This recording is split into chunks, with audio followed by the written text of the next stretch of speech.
श्रीमद् भागवत महापुराण के प्रथम स्कंध के भीतर हम उस दिव्य क्षण में प्रवेश कर रहे हैं, उस छठे श्लोक में, जहां से ज्ञान की एक अखंड पवित्र धारा का प्रवाह आरंभ होता है, नैमिषारण्य के उन तपस्वी ऋषियों के माध्यम से।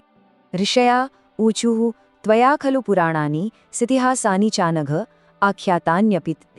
आख्यातान्यपित्याधितानि धर्मशास्त्राणि यान्युत।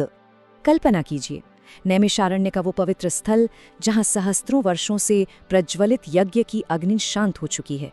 उसका पवित्र धूम्र आकाश की नीलिमा में धीरे धीरे विलीन हो रहा है।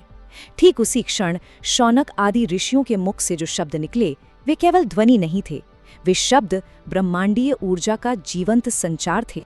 वो धूम्र, वो केवल अग्नि का अवशेष मात्र नहीं था, नहीं, वो तो सहस्रों वर्षों के एक महान भौतिक यज्ञ की पूर्णाहुति का साक्षी था।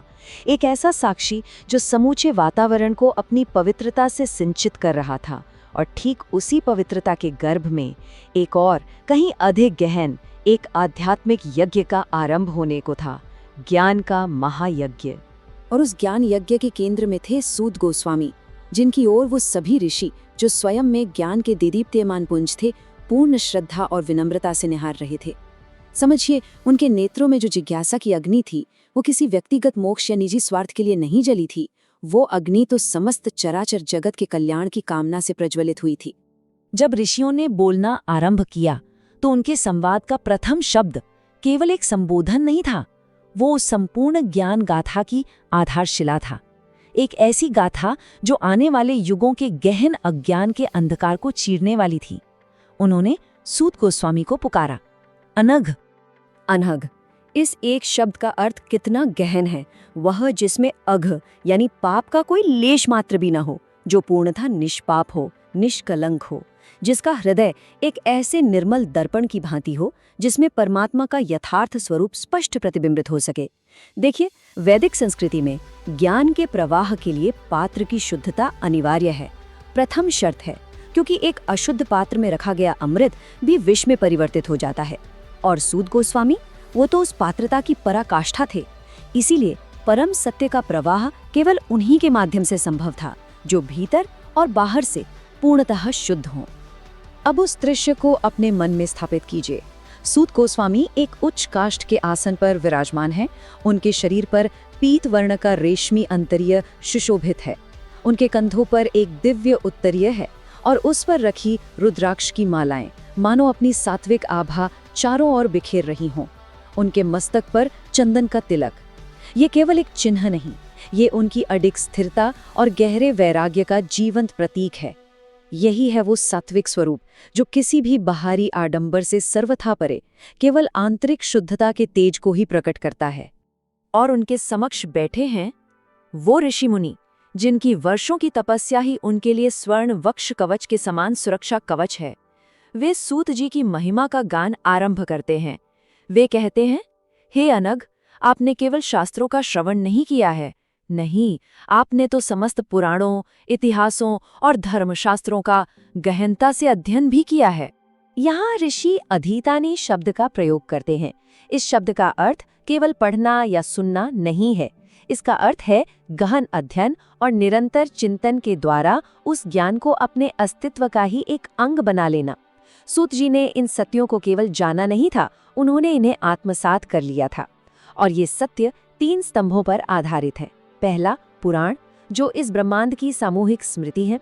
दूसरा, इतिहास, जो हमें बताता है कि वास्तव में क्या हुआ था। और तीसरा स्तंभ, धर्मशास्त्र, वो सनातन नियम जो इस संपूर्ण सृष्टि को एक व्यवस्था में धारण करते हैं। और इतिहास का अर्थ, जैसा कि शब्द स्वयं कहता है, इति ह आस, अर्थात जैसा वास्तव में हुआ था। यह कोई कल्पना नहीं, यह सत्य है। और ऋषि यह स्वीकार कर रहे हैं कि सूत गोस्वामी के पास वो दिव्य दृष्टि है जिससे वे बीते हुए युगों की घटनाओं को अपनी आंखों के समक्ष पुनः घटित होते हुए देख सकते हैं। यह ज्ञान केवल सूचनाओं का एक मृत संग्रह नहीं था, ये तो एक जीवंत साक्षात अनुभव था। अब यहाँ एक गहन रहस्य को समझना होगा। पुराणों में वर्णित युद्ध केवल धर्म और अधर्म का युद्ध नहीं है, यह 2 भिन्न विश्व दृष्टियों का, 2 भिन्न सत्ताओं का महासंघर्ष है। यह शस्त्रों का युद्ध उतना नहीं जितना दो भिन्न सौंदर्य बोधों का संघर्ष है। एक ओर है धर्म का निर्मल सात्विक तेज और दूसरी ओर है अधर्म का भारी बोझिल तामसी आडंबर। ऋषियों ने उन पुराणों की ओर संकेत किया जहां धर्म का सौंदर्य स्वर्ण के वक्ष कवच और रेशमी वस्त्रों में प्रकट होता है, एक ऐसा सौंदर्य जिसके भीतर एक कोमल और करुणा से भरा हृदय धड़कता है, जहां तेज भीतर से आता है। अब इसके ठीक विपरीत देखिए अधर्म का सौंदर्य शास्त्र, वो भारी तामसी कवच जो काले लोहे और गहरे कांसे से गढ़े जाते हैं, बोझिल दम घोटने वाले, जहां विशाल तिलक लगाए असुर सेनापति अपनी भीमकाय गदाओं और तोमरों से पृथ्वी को कंपा देते हैं। यहाँ शक्ति का स्रोत आंतरिक तेज नहीं है, बल्कि बाहरी अहंकार और सब कुछ नियंत्रण कर लेने की एक क्रूर पाशविक इच्छा है। पुराण इस भ्रम को तोड़ते हैं। वे स्पष्ट करते हैं कि प्राचीन काल के असुर सेनापति कोई सींगों वाले पशु या काले लबादों में लिपटे काल्पनिक दैत्य नहीं थे। नहीं, वे पतित राजा थे, अधर्मी राजा, जो भारी तामसी आभूषणों और अलंकरणों से सुसज्जित होकर अधर्म का विस्तार करते थे। उनके पास भी विशाल रथ थे, उनके धनुषों की टंकार से भी दिशाएं गूंज उठती थी, किंतु उनका अंत निश्चित था, केवल इसलिए क्योंकि उनके पास धर्म का मार्गदर्शन नहीं था।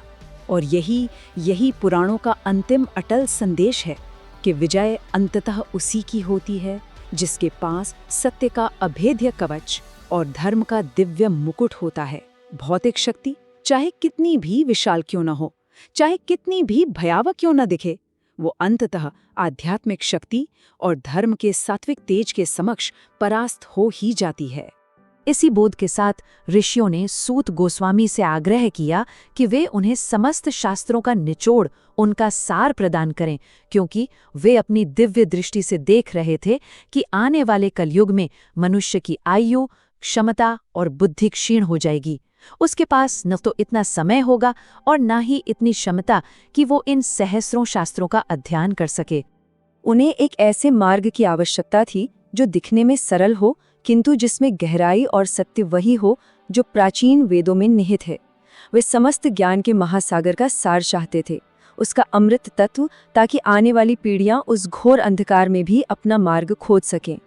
और इस कार्य के लिए सूत गोस्वामी से योग्य कोई नहीं था। उनकी स्थिति उस क्षण में एक ऐसे अडिग प्रकाश स्तंभ के समान थी जो कलयुग के घने अंधकारमय कोहरे में भटके हुए जहाजों को भी सही मार्ग दिखा सकता है। ऋषियों ने कहा कि आपकी अनघ प्रकृति से जो सात्विक तेज उत्पन्न होता है, केवल वही तेज अज्ञान के इन तामसी असुरों को परास्त करने में सक्षम है।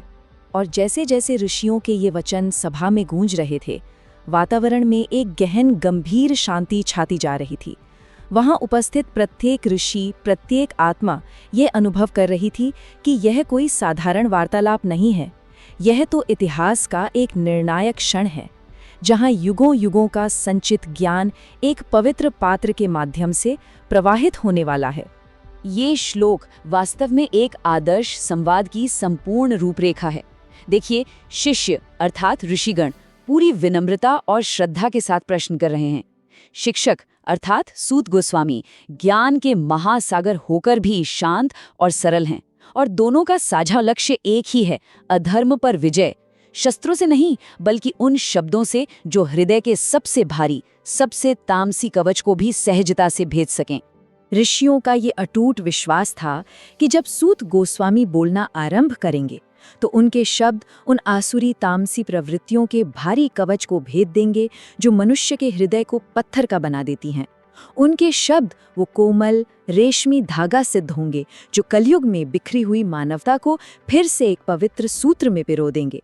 नैमिषारण्य की वो पावन भूमि आज भी इस परम सत्य की साक्षी है कि ज्ञान की खोज ही सबसे बड़ा यज्ञ है। उस ऐतिहासिक दिन वो संपूर्ण सभा सूत गोस्वामी के वचनों की प्रतीक्षा में मौन थी, जो उस अमृत रस को प्रवाहित करने वाले थे जिसे पीकर आत्मा अमरता को उपलब्ध होती है।